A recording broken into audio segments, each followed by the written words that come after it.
nọ n'ụlọ ọgbakọ omeiwu nke Anambra steeti nyere ndị otu kọmitii na-ahụ maka ọrụ okporo ụzọ na mmepe obodo ekelego gọvanọ Chukwuma Soludo maka ọrụ mmepe ọ na-alụ na ọrụ na-aga n'iru ugbu a na Solution Fund City bụ nke dị n'Awka gụpụtasịa na ọ bụ ụzọ e ga-esi wee na-adọbata ndị bịara njem nlegharị anya ma kwalitekwa ọnọdụ akụnụba ma kwalite ọnọdụ ebe m ndụ ndị Anambra. onye isi oche ya bụ kọmitii injinia Ima Nwafọ na-anọchite anya Orumba South Constituency nyere ya bụ okpe ekele oge ndị otu kọmitii ahụ gara njem nlekọta n'ebe dị iche iche a na-alụgọsị ọrụ tinyere Solution Fund City nakwazi ụlọ nkwari akụ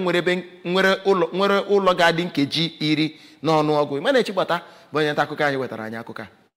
Oge ha jere ya bụ njem nleta ka ya bụ otu kọmitii bụ nke edugharịrị na ebe a na-arụ ya bụ ọrụ ebe ha nebara anya na akụrụngwa nke eji arụ ya bụ ọrụ ma kọwaa na o nyere ihe a chọrọ. N'okwu ya ka injinia Nwafọ mere ka mata na ya bụ ọrụ nke a na-arụ na steeti a bụ ebumnobi aka na-achị steeti a n'ịfụ na Anambra bụ obodo nke bụ ịgba ga-adọbata ọtụtụ ndị ga-abịa tinye ego ha na mbilite nke Anambra steeti. O mere ka mata na Solution Fund City na ọ bụrụ na arụcha anya na ọ ga-abụ ebe nkiri ma bụrụkwa nke ga-adọbata ọtụtụ ndị mmadụ sitere na mpaghara Naijiria nakwa kwanyite ọnọdụ akụnụba nke steeti a. Injinia Nwafọ mere ka mata na ya bụ kọmitii ga na-ejekwa ya bụ njem ịhụ na a na-arụ ya bụ ọrụ etu ọ kwesịrị. N'aha ya bụ ụlọọrụ nke na-arụ ya bụ Solution Fund City ka injinia Chukwuemeka Edmond siri na ya bụ ọrụ nke a na-arụ nwere ọtụtụ ihe mere ya o ji bụrụ ọpụrụ iche ma kọwaa na ya bụ ọrụ nọ na ngwụcha ya ebe o kwuru na a ga-arụcha ya bụ ọrụ na Septemba nke afọ a. Site n'Awka, abụ m Emmanuel Chigbata maka akụkọ ụwa ABS.